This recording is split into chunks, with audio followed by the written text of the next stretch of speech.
Assalamualaikum warahmatullahi wabarakatuh. Selamat, selamat sore semuanya. Uh, ini pertemuan pertama kita ya dalam keadaan yang sebenarnya. Sehat semuanya? Ada yang demam, batuk, pilek? Alhamdulillah. Oke. Jadi sebetulnya materi hari ini berkaitan dengan materi sebelumnya, diferensial. Diferensial itu kan turunan, ya. Pernah belajar waktu SMA mengenai turunan diferensial? Ya, saya maklumi sekarang lupa, ya. Berarti hari ini saya mau mengajarkan mengenai diferensial dan optimalisasi fungsi. Jadi materi yang sebelumnya juga akan terbahas pada saat diferensial ini, ya. Sebelum masuk ke dalam optimasi fungsi, ya kita lihat dulu. Ketika kita ingin mengoptimumkan, ya, memaksimumkan suatu fungsi, yaitu mencari nilai maksimum atau minimumnya. Jadi optimum itu bukan berarti harus selalu maksimum, tapi juga nilai minimum. Nilai optimum itu maksudnya adalah nilai terbaiknya di posisi terendah atau posisi teratas. Karena nilai terbaik itu bukan hanya selalu di posisi paling tingginya. Ada keadaan di mana nilai minimum itu juga bisa diterapkan. Gitu ya. Yang online bisa dengar suara saya? Yang bisa, online. Ibu. Bisa, terima kasih Fitria. Gitu ya. Ini optimum fungsi. Jadi di dalam optimum fungsi bersyarat ada juga fungsi lain yang harus dipenuhi. Jadi terdapat fungsi lain sebagai pengganggu. Jadi istilahnya ada fungsi yang mengganggu agar optimum itu tercapai. Nah, jadi di dalam optimalisasi fungsi nanti akan ada fungsi utama dan juga fungsi pengganggunya. Contoh, ya di sini ada contoh. Ketika perusahaan ingin memaksimumkan utilitas. Utilitas ini adalah manfaat, utility, ya, atau kepuasan. Tetapi adanya variabel lain yang mengganggu, yaitu terikat pada fungsi pendapatan perusahaan tersebut. Jadi kalau perusahaan mau memaksimumkan kepuasan konsumennya, memaksimumkan manfaat yang dirasakan oleh karyawan ataupun konsumen mereka, pasti mereka punya perhitungan, ya, di mana fungsi pendapatan perusahaan ini yang akan menjadi fungsi sebagai syarat yang diperhitungkan. Apakah pendapatannya bisa menyesuaikan dengan memaksimumkan utilitas dan manfaatnya. Itu ya. Jadi ini contoh untuk optimalisasi fungsi bersyarat. Yang kedua, sebuah perusahaan ingin memaksimumkan labanya, namun terikat dengan fungsi produksi. Ya. Jadi ada perusahaan mau labanya semakin tinggi, tetapi terkait dengan fungsi produksinya, apakah bahan bakunya juga bisa kita beli dengan banyak, apakah biaya perusahaan mampu membeli bahan baku banyak untuk menghasilkan produksi yang lebih banyak agar labanya meningkat, itu harus diperhitungkan. Ya.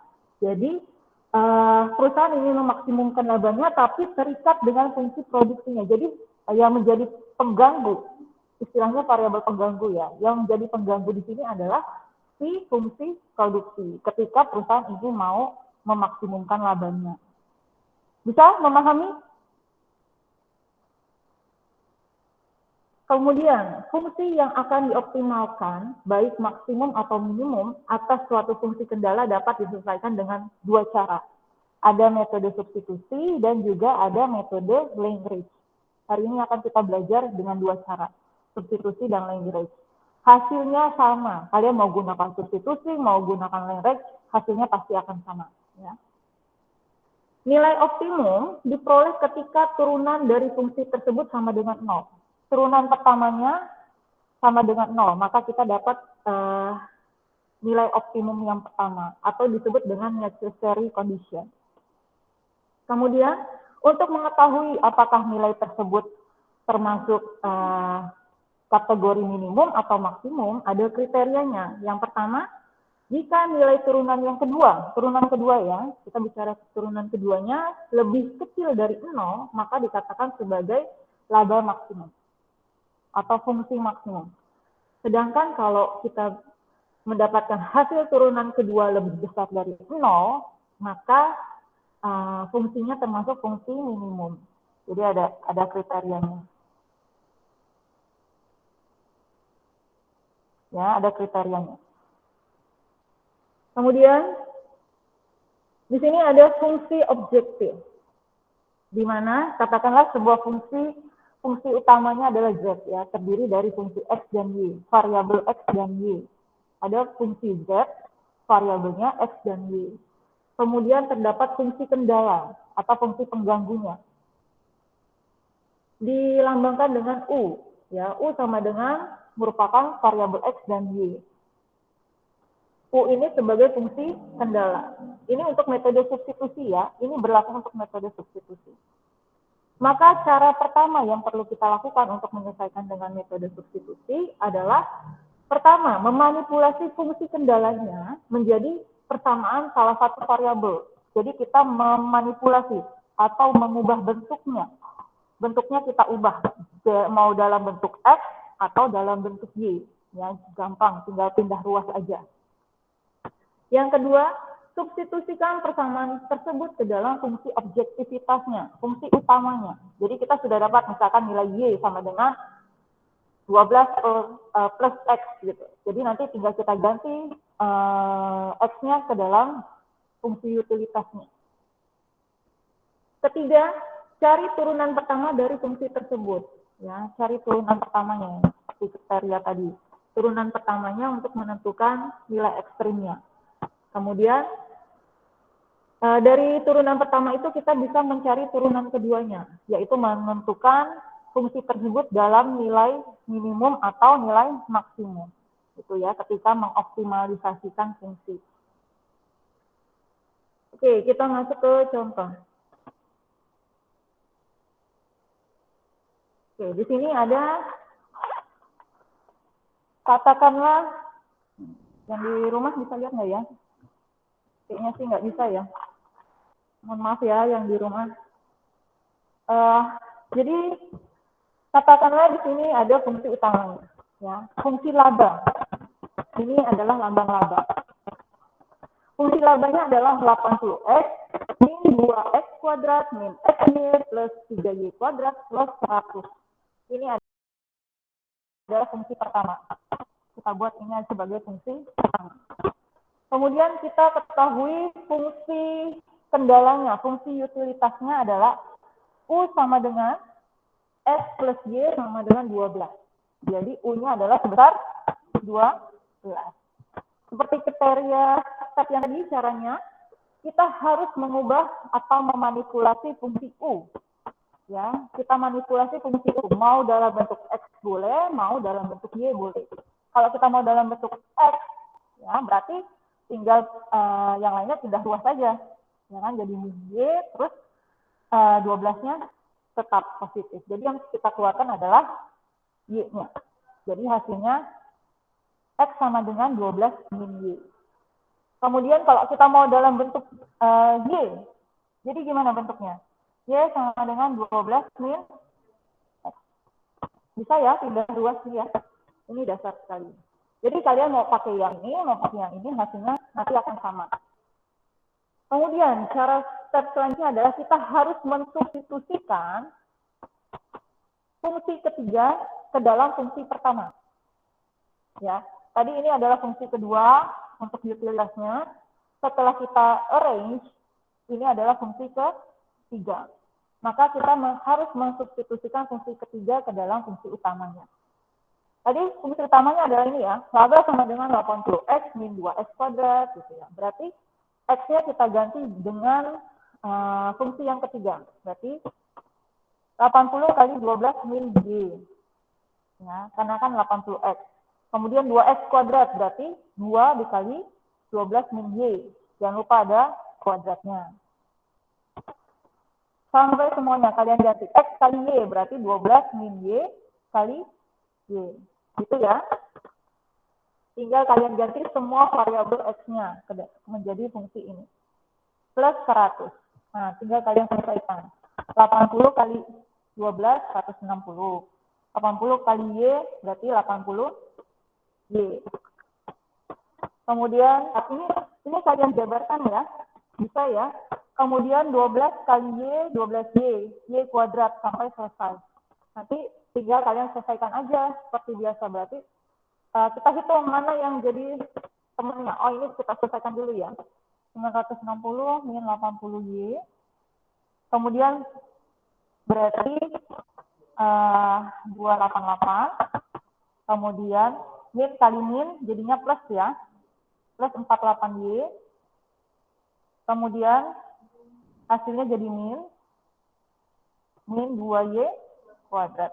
Kemudian min 12Y plus Y kuadrat min 3Y kuadrat plus 100. Nanti tinggal kalian hitung. 960 ditambah 288. Udah ya, hasilnya 600. Ya, minus ya, dikurang. Berarti 960 dikurang 288. 672. Kemudian yang Y-nya mana? Ini. Kemudian plus 48. Min 12. Plus 100. Nanti kalian hitung dapat hasilnya 56Y. Kemudian yang Y kuadrat berarti min 2 ditambah 1 dikurang 3 ya. Nanti dapat. Ini kita sebut dengan fungsi keempat. Yang saya salin ya, coba ya. Fungsi keempatnya adalah min 4Y kuadrat plus 56Y plus 67. Ini cara menghitungnya saya enggak saya cepat aja ya, cara menghitung kan pasti bisa ya. Yang penting kalian tahu caranya, stepnya bagaimana. Nanti cara menghitung kalian bisa coba sendiri. Jadi misal kayak tadi 672 didapat dari mana, min 4Y kuadrat dapat dari mana, pasti bisa ya. Oke, setelah kita dapat persamaan keempat ya, langkah selanjutnya adalah kita melakukan derivasi, turunan diferensial. Oke, kita melakukan turunan pertama dari persamaan yang keempat ya, persamaan 4 ini. Turunan pertama berarti kita lambangkan D, karena kita bicara turunan. D itu lambang diferensial, ya, turunan. Gini, turunan itu yang seperti yang kemarin ya, di materi kemarin. Min 4Y kuadrat, kalau kita turunkan gimana caranya? Ini, pangkat plus 1, ya. Sorry, pangkat min 1, karena kan bicara turunan ya. Berarti pangkatnya kita kurang 1. Gini, ya. Kemudian pangkat dikali koefisien. Jadi ini dikurang 1, kemudian pangkatnya dikali. Berarti hasilnya dapat min 8. Cara cepatnya seperti itu untuk menyelesaikan turunan. Pangkat dikurang 1, kemudian koefisien dikali pangkat. Koefisien itu adalah bilangan di depan variabel. Kemudian 56Y, kalau kita turunkan jadi berapa? 56 dapat dari mana? Pangkatnya dikurang 1, 0, jadinya habis ya. Kalau habis 0, berarti variabelnya nggak usah ditulis. Kemudian 1 dikali koefisien, hasilnya 56. Sekarang konstanta. Konstanta itu adalah nilai yang tidak memiliki variabel di belakangnya. Setiap nilai yang tidak memiliki variabel di belakangnya, kalau diturunkan hasilnya 0. Ya, hasilnya 0. Maka turunan dari fungsi keempat adalah min 8Y plus 56. Nah, ini sama dengan 0. Kita bicara turunan pertama. Ya, ini turunan pertamanya. Kemudian dari turunan ini kita bisa mencari nilai apa? Nilai Y, karena kan dia memiliki variabel Y. Berarti tinggal kita manipulasi bentuknya. Berarti sama juga dengan 8Y sama dengan 56. Betul ya? Nah, kalau kita mau dapat nilai Y berarti 56 per 8. Hasilnya 7. Berarti kita dapat nih nilai Y-nya sama dengan 7. Ketika kita sudah punya nilai Y, nilainya 7, maka kita bisa mencari nilai X. Tinggal kita masukkan aja nilai Y-nya ke dalam fungsi yang ketiga. Masih ingat fungsi ketiga?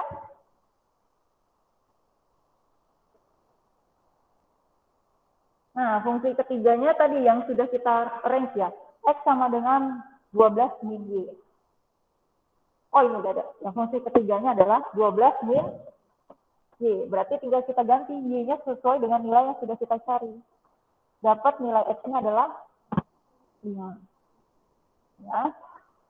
Kemudian, kalau kita sudah dapat nilai Y dan X, berarti kita bisa mencari labanya. Berapa labanya dari fungsi yang pertama tadi? Berarti tinggal kita ganti. X-nya ganti 5, Y-nya ganti dengan 7. Dihitung nanti dapat nilai labanya sebesar 868. Nah, cara menghitungnya seperti biasa. Tinggal kalian selesaikan dulu pangkatnya. Baru nanti dikurangin atau dijumlahkan. Nah, sekarang kita mau menentukan nih. Nilai laba sebesar 868 ini termasuk dalam kategori optimalisasi fungsi maksimum atau minimum. Berarti kita harus melakukan turunan kedua. Turunan kedua dari persamaan yang tadi, persamaan keempat. Ya, persamaan keempat ini kita lakukan turunan keduanya. Ini turunan pertama, ya kan? Berarti turunan keduanya, turunan dari ini.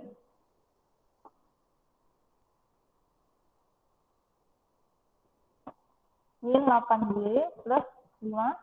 Nah, kalau kita turunkan jadi berapa? Min 8. Ya, ini turunan kedua. Berarti kalau min 8 sesuai dengan kriteria tadi termasuk optimalisasi fungsi minimum atau maksimum?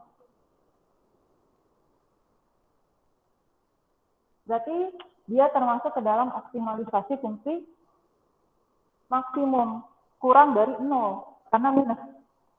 Berarti nilai laba sebesar 868 itu adalah nilai maksimum, ya, yang dihasilkan dari fungsi tersebut. Gimana? Bisa mengikuti? Jadi yang terpenting adalah kalian mengikuti stepnya. Ya, stepnya sudah saya cantumkan juga caranya. Jadi jangan sampai terlewat langkahnya. Ini untuk cara substitusi. Sekarang kita masuk ke dalam metode Lagrange.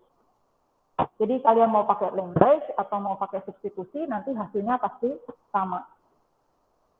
Mau dipoto, mau dicatat? Sudah? Mau catat dulu? Nggak ada? Bisa ya? Cara yang kedua dengan metode Lagrange. Ya. Caranya cukup berbeda. Karena fungsi untuk menyelesaikan Lagrange, dia memiliki fungsi sendiri. Ada lambdanya. Kalian lihat, di sini ada lambda. Ya, jadi di mana seperti biasa, ada fungsi awal, lambdanya misalkan Z ya, terdiri dari fungsi variabel X dan Y, kemudian ada fungsi segaranya. Kemudian kalau kita mau menyelesaikan dengan cara Lagrange, maka fungsinya akan berubah bentuk. Ya, di mana Lagrange itu terdiri dari X, Y, dan lambda. Maka fungsi awalnya kemudian akan ditambah. Jadi misalkan ini fungsi labanya, kemudian akan ditambah dengan nilai dari fungsi lambda. Fungsi lambda ini terdiri dari variabel utility dikurang dengan nilai utilitasnya. Jadi nanti nilai utilitasnya akan disubstitusikan ke dalam fungsi. Gitu. Jadi fungsinya akan berubah. Kemudian kriterianya, nilai optimum terjadi pada saat Lagrange X dan Y-nya sama dengan 0. Ya. Nilai optimumnya sama seperti tadi. Turunan pertamanya adalah nilai optimumnya. Kemudian untuk mengetahui dia optimum minimal atau maksimal, itu dicari dengan turunan kedua. Ya, ini adalah lambang turunan kedua dari fungsi Lagrange. biasa. Kalau kurang dari 0, maka termasuk optimalisasi fungsi minimum. Lebih besar dari 0, termasuk, kalau kurang dari 0 maksimum, kalau besar dari 0 adalah minimum, gitu ya. Sama kriterianya seperti tadi.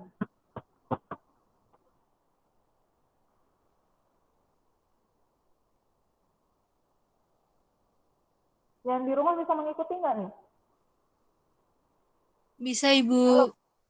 Walaupun papan tulisnya nggak kelihatan ya, tapi bisa diikuti ya. Iya, Bu.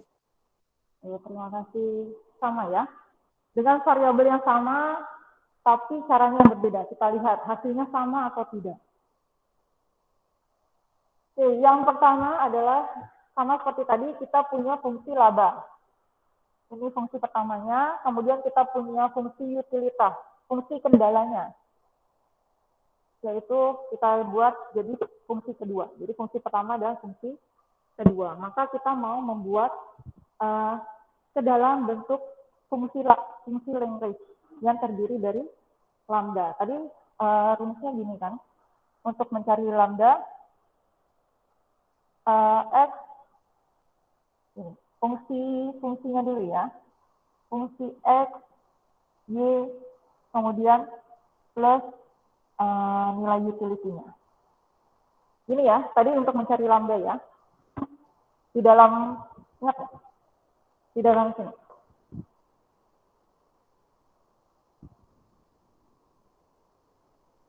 Di bagian ini. Ya. Oh, minus ya. Jadi dalam ini. Oke. Pahami dulu ya. Jadi kita harus membuat fungsi lambdanya dulu. Oke. Sudah kita buat lambdanya. Sebenarnya ini plus atau minus juga sama aja, nanti akan mengikuti dengan hasilnya ya. Dia mau plus mau minus tetap akan mengikuti dengan hasil pindah ruasnya. Kalau di sininya min 12, pindah ruas tetap jadi plus walaupun di sininya negatif. Oke, jadi kita buat fungsi utamanya. Fungsi utamanya adalah fungsi laba. Ini ya.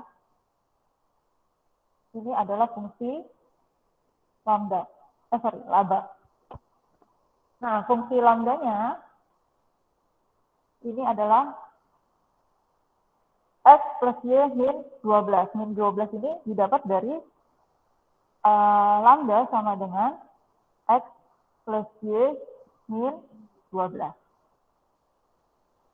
Gitu ya.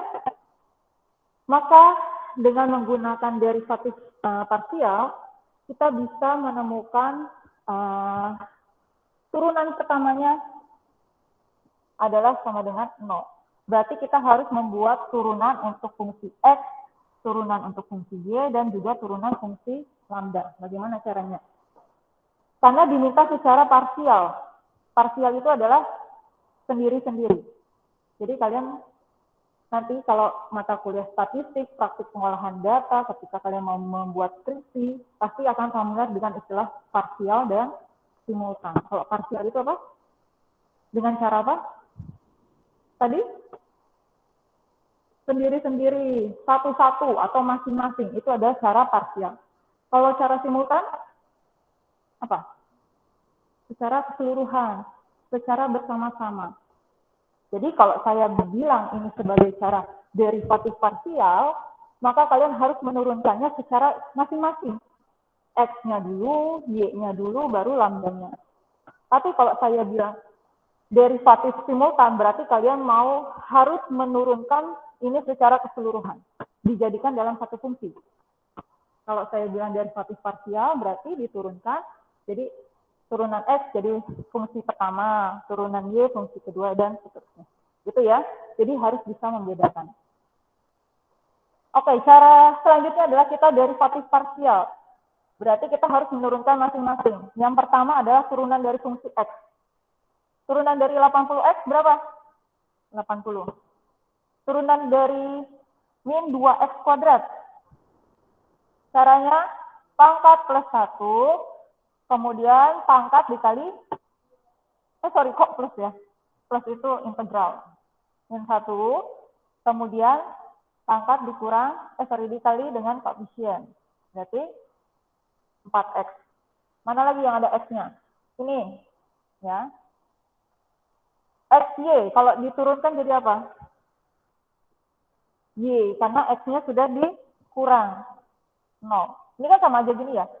Sama aja 1X pangkat 1 dikali dengan Y1. Ya kan? Ini sama aja. Kemudian kita mau turunkan, berarti pangkatnya kurang 0. 1 bagi 1, 1 kali 1, 1. Berarti satunya nggak perlu ditulis. Sama dengan Y. Gitu ya. Oke, ini udah. Kemudian ada lagi nggak? Ada, nih. X kali lambda. Ini kalau kita selesaikan jadi gini ya. Ini kan perlu diselesaikan juga ya. Berarti X lambda plus X Y min 12 lambda. Gini ya. Berarti yang ini kita turunkan jadi berapa? Jadi lambda. Paham? Berarti sama dengan 0. Ini kita sebut dengan turunan ke fungsi ketiga, turunan pertamanya sama dengan 0. Kemudian turunan untuk fungsi Y sekarang. Mana aja fungsi Y? Berarti ini ya, yang pertama, yang ada Y-nya. X kali Y, kalau diturunkan jadi X, karena ini minus. Jadi jangan lupa minus. Kemudian mana lagi? 3Y kuadrat, berarti pangkat kurang 1, pangkat kali koefisien. Min 6Y. Mana lagi? 100Y, kalau diturunkan jadi 100, Y-nya habis. Kemudian mana lagi? Ini ya. Lambda kali Y, diturunkan jadi lambda. Ingat sama dengan 0, karena turunan pertama. Yang ketiga adalah fungsi lambdanya. Kita turunkan. Fungsi lambdanya X kali, lambda kali X, X. Lambda kali Y, Y. Kemudian lambda, min 12 lambda. Lambdanya hilang ya, habis. Berarti ini adalah fungsi kelima. Ya, setelah 1, 2, 3, 4, 5. Sampai sini bisa dipahami? Ada yang bingung? Silakan kalau mau bertanya. Yang online juga boleh kalau mau bertanya. Oke, bisa mengikuti. Selanjutnya, ini cukup panjang ya. Untuk cara language ini caranya cukup panjang. Setelah kita buat derivatif parsial, ya, setelah kita turunkan secara satu-satu, maka langkah selanjutnya adalah kita melakukan eliminasi, ya, eliminasi dari persamaan ketiga dan keempat. Ya, ini tadi bentuk persamaan ketiga ya. Ini bentuk persamaan keempat. Berarti dari fungsi X dan Y, turunan X dan Y itu mau kita eliminasi. Kira-kira apa yang bisa dieliminasi? Fungsi variabel lambdanya, maka kita kurangi. Jadi kalau kalian bingung, ini cuma saya rubah bentuknya biar rapi, biar sejajar X-nya, Y-nya, konstantanya ya. Jadi sebetulnya fungsinya sama. Cuma saya rapikan konstanta dulu, baru X, baru Y, baru lambda. Jadi jangan bingung, ini dapat dari mana. Ini dari fungsinya, cuma pindah ruas aja. Oke? Bukan pindah ruas, pindah penempatannya aja. Maka kita kurangi agar bisa lambdanya dieliminasi. Oke, 80 dikurang 100, min 20. Min 4 dikurang min 1 sama aja dengan plus 1 ya, min kali min. Berarti min 4 plus 1. Hasilnya min 3. Kemudian 1 dikurang min 6. Berarti min 1 plus 6. Hasilnya plus 5. Lambdanya habis 0. Maka ini kita buat jadi fungsi ke-6. Step selanjutnya adalah mengeliminasi nilai X pada persamaan kelima dan 6. Kita mau mengeliminasi nilai X. Ini saya harus tunjukkan lagi fungsi kelimanya. Oke, fungsi kelimanya ini ya. X plus Y sama dengan 12 Min 12 sama dengan 0. Ini adalah persamaan kelima.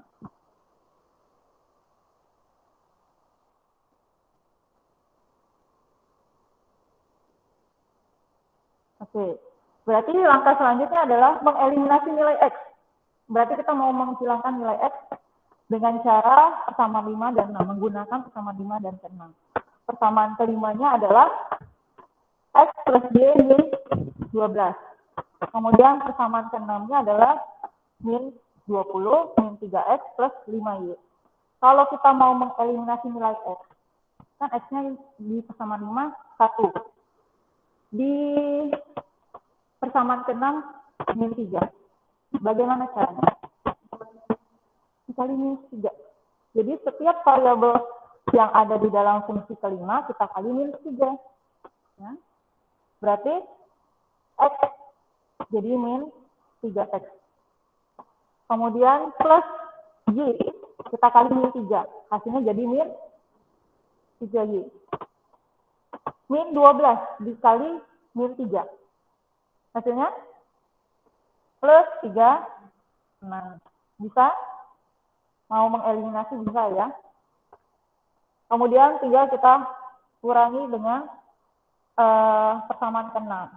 Min 3X, ini saya rapikan aja biar sejajar ya X-nya. Kemudian plus 5Y, kemudian min 20.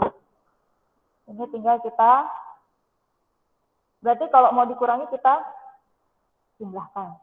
Biar hasil X-nya hilang, habis dieliminasi. Berarti min 3 plus min 3, hasilnya salah ya, harusnya dikurang.